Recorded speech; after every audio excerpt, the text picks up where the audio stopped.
Hello বন্ধুরা, আজকে তোমাদের কাছে নিয়ে চলে আসলাম নিরামিষ ঝাল ঝাল ঘরোয়া পদ্ধতিতে ছানার কারি। হ্যাঁ বন্ধুরা, ঘরোয়া পদ্ধতিতে। দেখো, 2-3টে দুধের প্যাকেট নিয়ে, আমুল দুধের, এটা টেস্ট ভালো হয়। দুধটা জাল দিয়ে ফুটিয়ে নেব। দেখো, দুধটাকে জাল দিয়ে ফুটিয়ে নেব, তারপরে একটা পাতিলেবু দিয়ে ছানাটা কেটে নেব। পাতিলেবু পরিমাণ, যাতে বীজগুলো না যায়, বীজগুলোকে আগে ফেলে দিতে হবে, বীজটা গেলে তেতো তেতো হয়ে যাবে। দেখো, ছানাটা তৈরি হয়ে আসছে। যতটা দুধ থাকবে পরিমাণ মতন ছানা, লেবুর রস দিয়ে ছানা কাটতে হবে। ফুটে উঠেছে, এর আস্তে আস্তে ছানাটা তৈরি হয়ে গেছে। তো এই নিরামিষ দিনে এই ঘরে দুধের ছানা কেটে ছানা কারি বানিয়ে খেতে কিন্তু বেশ ভালোই লাগে। পনির না কিনে, পনিরের মধ্যে বাইরে ময়দা ফয়দা মেশায়, এতে ঘরে ছানা কেটে করে ভালো। তো ঝুড়িতে নিয়ে ছানার জলটা ঝরিয়ে নেব, একটু প্রেস করে দেব, প্রেস করে জলটা নিংড়ে বের করে নেব। দেখো, জলটা অনেকটা বেরিয়েছে। 15 মিনিট মতন একটা টিফিন বক্সে ভরে ফ্রিজে রেখে দেব। দেখো, এরকম ফ্রিজ থেকে বের করেছি, এরকম শক্ত মতন হয়ে গেছে। দেখো, বাটির শেপে চলে এসছে। আমরা সিলে নিয়ে নেব কাজু বাদাম, চারমগজ আর জিরে, এই তিনটেকে আমরা একসাথে শিলে বেটে নিব ভালো করে, যাতে পুরো প্লেন হয়ে যায়, মিহিভাবে বেটে যায়। এরপরে আমরা এইটা ছানাটা যে বাটির শেপে হয়েছিল, আমরা এটাকে এবারে পনিরের মতো করে ছোট ছোট করে কেটে নেব। দেখো, বাড়িতে ছানা বানিয়ে করলে কিন্তু বেশ ভালোই হয়। দোকান থেকে পনির কিনে আনলে ওর মধ্যে হয়তো ময়দা বা অন্য কিছু মেশায়, সেটা শরীরের পক্ষে হয়তো খারাপও হয়। এরকমভাবে বাড়িতে বানালে বেশ ভালোই হয়, টেস্টও ভালো হয়। এরকম দেখো, এরকম ছোট ছোট করে পনিরের সাইজে আমরা কেটে নিয়েছি সব কটা ছানাকে। এরপরে আমরা আলু কেটে, ছোট ছোট করে আলু কেটে আলুটাকে ভাজতে বসিয়ে দেবো। যাতে খেয়াল রাখবেন পনির আর আলুর সাইজ যেন সমানভাবে হয়। এতে আপনারা চাইলে আলুর জায়গায় সবজিও দিতে পারেন কোনো। দেখুন, সামান্য নুন দিয়ে হালকা ভেজে নিচ্ছি। আপনারা চাইলে আলু না দিয়ে, আলু খেতে না চাইলে আপনারা এর পরিবর্তে সিজনাল সবজি যেমন ফুলকপি, গাজর, বিনস এটসেট্রা দিতেই পারেন।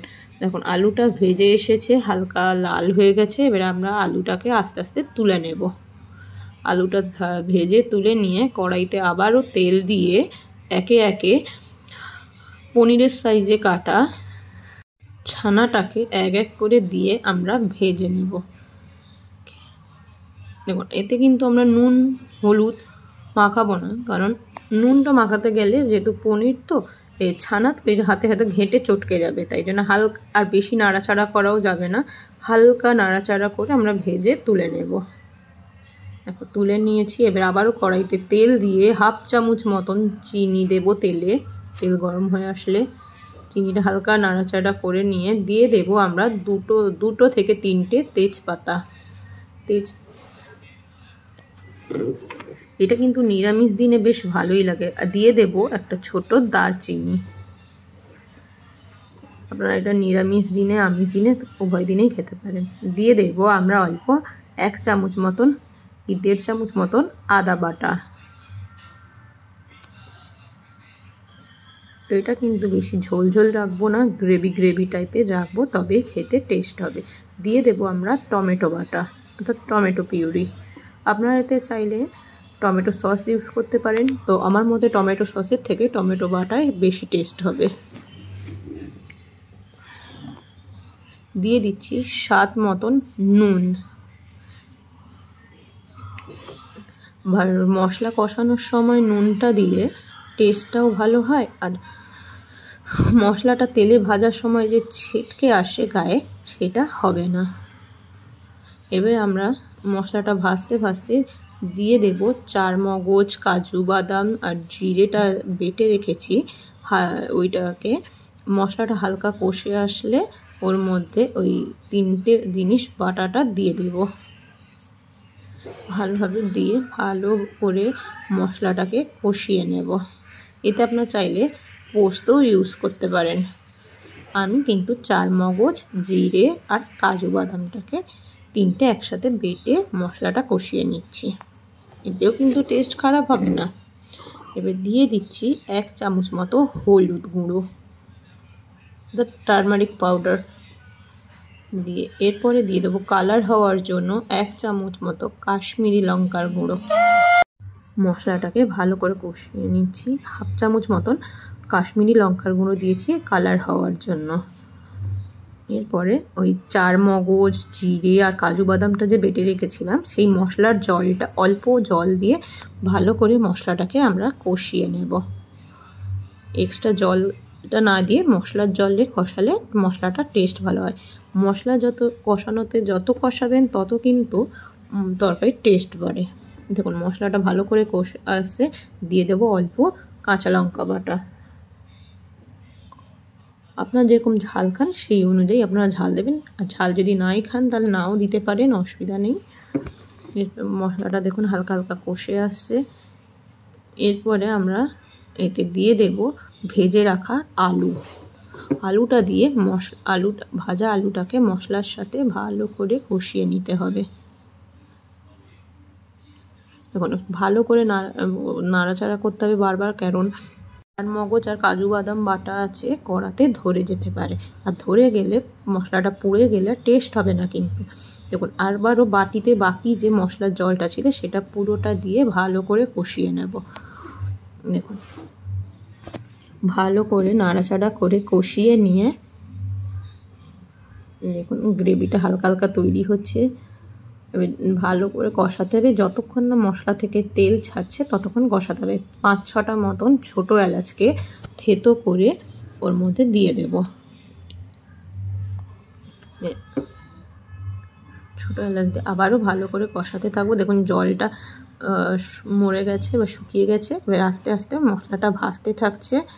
এরপরে আমরা দিয়ে দেব পরিমাণ মতো জল। আবার পরিমাণ মতো সামান্য জল দিয়ে একটু নাড়াচাড়া করে গ্রেভিটা তৈরি হচ্ছে। এতে কিন্তু বেশি ঝোল রাখা যাবে না। দেখুন আবারও জল দিয়ে ভালো করে নাড়াচাড়া করে হালকা গ্রেভিটা তৈরি করব। এতে কিন্তু একটু গ্রেভি টাইপের থাকবে, তবেই টেস্টটা ভালো হবে। এটা কিন্তু রুটি, পরোটা, লুচি, ভাত, ফ্রাইড রাইস, পোলাও এগুলোর সাথে আপনারা খেতে পারেন। এটা কিন্তু নিরামিষ দুটো দিনেই খেতে পারেন। নিরামিষ দিনে কিন্তু পুজো নিরামিষ দিনে কিন্তু খেলে একটা ভালো দুর্দান্ত স্বাদের রেসিপি তৈরি হবে। দেখুন এরপরে আমরা অ্যাড করে দেব 1 চামচ মতন 2 চামচ মতন আমুল বাটার। দেখুন আমুল বাটার দিয়ে গ্রেভিটার সাথে ভালো করে নাড়াচাড়া করে মিশিয়ে নিচ্ছি। এরপরে আমরা লাস্টে ওটা ছানাটাকে যে পনির শেপে কেটে ভেজে রেখেছিলাম ওইটাকে লাস্টে দেবো, কারণ ঘেঁটে দেওয়ার চান্স থাকে। দেখুন ওই ভাজা পনিরটাকে বা ছানাটাকে আস্তে আস্তে আমরা ঝোলের মধ্যে এক এক করে দিয়ে দেব। একটু কিন্তু হালকা হালকা কয়েকটা গোটা থাকবে, কয়েকটা ভাঙা বা গুঁড়ো টাইপের থাকবে, তবে এই গ্রেভিটা ভালো হবে। আর বেশি নাড়াচাড়া করা যাবে না, কারণ পুরোটাই তাহলে ঘেঁটে যাবে। কয়েকটা গোটা থাকবে, কয়েকটা গুঁড়ো টাইপের থাকবে, তবে গ্রেভিটাও ভালো হবে, টেস্টটাও ভালো হবে। আর যেগুলো গোটা থাকবে আপনারা ভেঙে ভালোইভাবে খেতে পারবেন। দেখুন আমার তৈরি হয়ে গেছে ছানার কারি, ঘরোয়া পদ্ধতিতে নিরামিষ ছানার কালিয়া বা ছানার কারি। এভাবে আপনারা বানিয়ে খেতে পারেন। দেখুন ফুটে উঠেছে, এবার আমরা নামিয়ে নিয়েছি, তৈরি হয়ে গেছে। এবার আমরা আস্তে আস্তে করে নামিয়ে নিলাম। দেখুন তৈরি হয়ে গেছে ঘরোয়া পদ্ধতিতে নিরামিষ ছানার কারি। এটা আপনারা লুচি, রুটি, পরোটা, পোলাও, ফ্রাইড রাইস সব কিছুর সাথে টেস্ট করতে পারেন। দেখুন আমি কিন্তু ভাতের সাথে, যেহেতু আমার ভাত ভালো লাগে খেতে, সেই জন্য ভাতের সাথে আমরা খেয়েছি। আমার তো বেশ দুর্দান্ত লেগেছে তোমাদের এই রেসিপিটা। একবার বাড়িতে বানিয়ে ট্রাই করতে পারো। তোমাদের কীরকম লাগলো প্লিজ কমেন্টে জানিও।